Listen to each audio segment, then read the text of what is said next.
This is my apology. Black Lives Matter.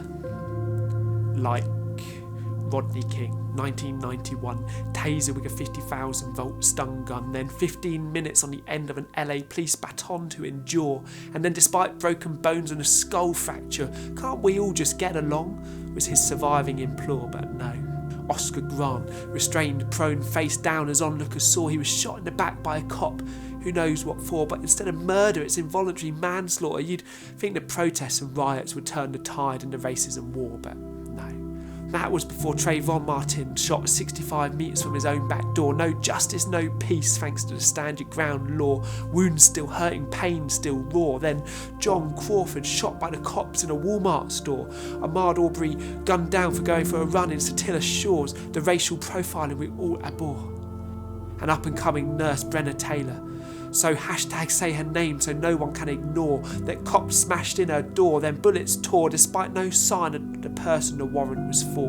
And Stormzy's Kensington neighbours lacking nous think that because he's black he's burgling his own house, getting his door kicked in by the Fed, accused of burgling whilst trying to go to bed. And Meghan Markle and Raheem Sterling add to this thread, having to hear things that should never have been said. And Eric Garner, dad of 6, aged 44, chokehold from behind and face down on the floor, saying over and over, "I can't breathe." And Jimmy Mabenga, deported out of Heathrow on a plane, his dying cry was, "I can't breathe," once again. And Edson da Costa, coroner recorded misadventure, what response does that foster? And Ration Charles suffered an accidental death, handcuffed to the rear, limp and unresponsive as he takes his last breath. And of course there's George Floyd, whose fate seemed sealed once the police were deployed. Suddenly it's irrelevant if his check was void. "I can't breathe" should be 3 words you just can't avoid. And this list of names falls shockingly short, and these tragedies are just some of the stories of innocent people caught in a fight that's been fought for generations and for millions of normal everyday people.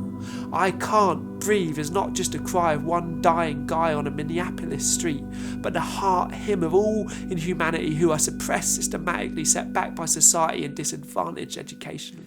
And so why is this called my apology? Honestly, because half the names in this chronology were new to me until recently, so there's a disparity in my psychology, because it's clearly stated in my theology that there is no Jew or Gentile, there is no slave or free, there is no human being with more or less human rights than me. So what is my response going to be? It's got to be more than a filter on my Facebook gallery, throw out a hashtag packed with passivity. I know I'm unqualified on a topic like this.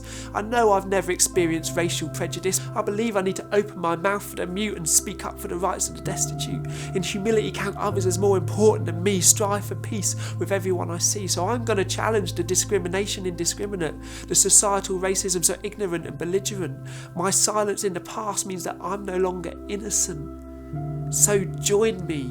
Read up, get smart, research where on earth did this story start, zoom out from the death, the trigger, the gun, and start to wrestle with the systemic racism where this all begun. And this starts with you, and it starts with me. So please, my friends, accept this.